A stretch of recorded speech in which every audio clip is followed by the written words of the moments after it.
سورۃ النساء آیت نمبر 83 وَإِذَا جَاءَهُمْ أَمْرٌ مِّنَ الْأَمْنِ أَوِ الْخَوْفِ أَذَاعُوا بِهِ وَلَوْ رَدُّوهُ إِلَى الرَّسُولِ وَإِلَى أُولِي الْأَمْرِ مِنْهُمْ لَعَلِمَهُ الَّذِينَ يَسْتَنبِطُونَهُ مِنْهُمْ۔ یہ اصل تو جنگ کے بارے میں ہے کہ جب مدینہ منورہ میں خبر آتی تو بعض منافق یا بعض سادے لوگ اس خبر کو اڑا دیتے جس سے مدینہ میں افراتفری کا خدشہ ہو جاتا۔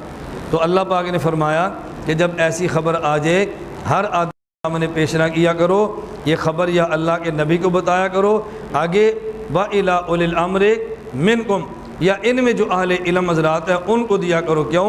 يَسْتَنبِطُونَهُ مِنْهُمْ، وہ اس خبر کے ذریعے ایک نتیجہ نکالیں گے، وہ نتیجہ سامنے پیش کریں گے اور امت انتشار سے بچ جائے گی۔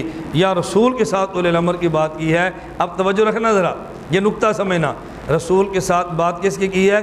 اولی الامر کی۔ مجھے بتاؤ جب اللہ کے نبی مدینہ منورہ موجود تھے تو حضور کی موجودگی میں حاکم مدینہ کوئی اور ہو سکتا ہے؟ تو پھر اولی الامر سے مراد حاکم ہوگا؟ نہیں سمجھ آئی؟ فرمایا وَلَوْ رَدُّوهُ إِلَى الرَّسُولِ وَإِلَى أُولِي الْأَمْرِ مِنْهُمْ، یہ خبر یا نبی کو بتاتے یا اولی الامر کو بتاتے تو نتیجہ کچھ اور نکلتا۔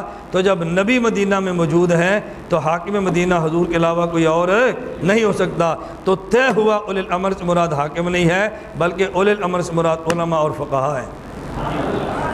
بات سمجھ آ گئی ہے؟ میں کہہ رہا ہوں کتنی صریح اس پہ واضح نشانی موجود ہے۔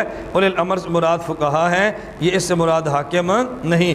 اوپر اولی الامر سے مراد تو حاکم کی معنی لینے کی گنجائش موجود ہے، لیکن یہاں اولی الامر سے حاکم کی گنجائش کیسے ہو سکتی ہے؟ ظاہری معنی یہی بنتا ہے پیغمبر و فقہاء، ہاں ثانوی درجے میں آپ حاکم اس کے تحت لے لیں تو یہ بالکل الگ بات ہے۔ حضرت علامہ ابو بکر جساس رحمۃ اللہ علیہ تفسیر احکام القرآن الجساس میں لکھتے ہیں ان العامیہ علیہ تقلید العلماء فی احکام الحوادث۔ اس سے پتہ چلا کہ جب بھی کوئی نیا مسئلہ پیش آ جائے اس میں عوام کو تقلید علماء کی کرنی چاہیے۔ اور نواب صدیق حسن صاحب لکھتے ہیں فتح البیان میں وفی الآیت اشارۃ الی جواز القیاس، اس سے پتہ چلا کہ قیاس کرنا بھی جائز ہے۔ تو قیاس کرنا جب جائز ہے تو قیاس تبھی کریں گے نا جب کسی نے قیاس کو ماننا بھی ہو۔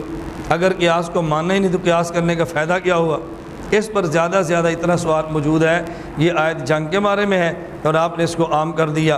ہم نے کہا اصول فقہ کا ضابطہ موجود ہے العبرۃ لعموم اللفظ لا لخصوص السبب، کہ آیت کو معنی سمجھ نہ ہو اس کا خاص واقعے کے ساتھ تعلق نہیں ہوتا بلکہ اس کے عموم الفاظ کو دیکھتے ہیں۔